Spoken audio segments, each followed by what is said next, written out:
কি আর এমন ক্ষতি যদি আমি চোখে চোখ রাখি? পদাবলী পড়ে থাক 27শে জুলাই বহু দূর।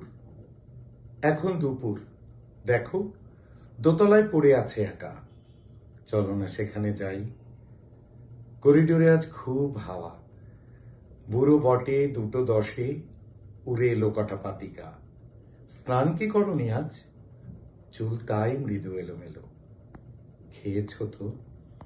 ক্লাস ছিল সকাল 9টায়। কিছুই লাগে না ভালো। পাজামাটা প্রচুর ধুলো ভরা, জামাটায় ভাঁজ নেই 5 দিন আজ। তুমি কি একটু এসে মৃদু হেসে তাকাবে সহজে? বলনি তো কাল রাতে চাঁদ ছিল দোতলার টবে, নিরিবিলি কটা ফুলে তুমি ছিলে একা। সেদিন সকালে আমি গায়ে